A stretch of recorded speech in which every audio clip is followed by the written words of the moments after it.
Good evening అండి.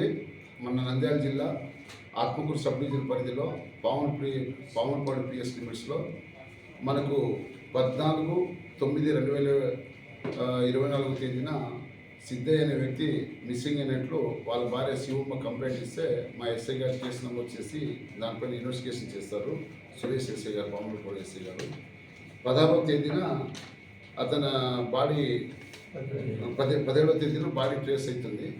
Body trace అయిన తర్వాత 174 CRPC కింద సస్పిషియస్ డెత్ కింద కేసు నమోదు చేసినారు.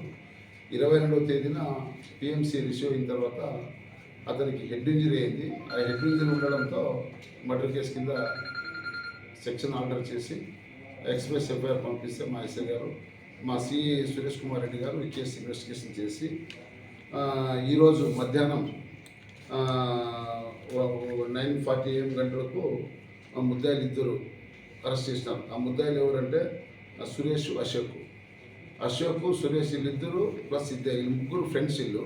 వీళ్ళు ఫ్రెండ్స్ ఉన్నప్పుడు కొంచెం బాగా మద్యం సేవించే అలవాటు ఉంది. అప్పుడప్పుడు కలిసి మందు తాగుతూ ఉంటారు. కాకపోతే సురేష్ అనే వ్యక్తికి సిద్ధయ్య వాళ్ళ ఫ్యామిలీ వాళ్ళతో కొంచెం అక్రమ సంబంధం అనుమానం, సిద్ధయ్యకి అనుమానం. ఆ అనుమానం పైన వీళ్ళ మధ్య డిస్ప్యూట్ స్టార్ట్ అయిపోయి ఆ రోజు 13వ తేదీ రాత్రి గొడవ జరుగుతుంది. ఆ గొడవ జరిగిన తర్వాత కూడా కలిసి తాగుతారు. మళ్ళీ మరుసటి రోజు 14వ తేదీ మార్నింగ్ నుంచి మధ్యాహ్నం వరకు మందు తాగుతారు. తాగేటప్పుడు వీళ్ళు మాట పెరిగి ఇతను సురేష్ అనే వ్యక్తి సిద్ధయ్యను తలపైన ఒక రాయితో కొట్టి హెడ్ ఇంజరీ చేస్తాడు.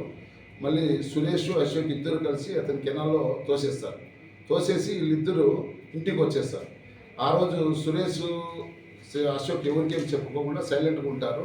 కానీ మళ్ళీ మరుసటి రోజు ఆయన పొద్దున్నే 15వ తేదీ మార్నింగే సురేష్ ఆయన వచ్చి వినకొండలో ఉంటాడు, అక్కడ పనిచేస్తూ ఉంటాడు.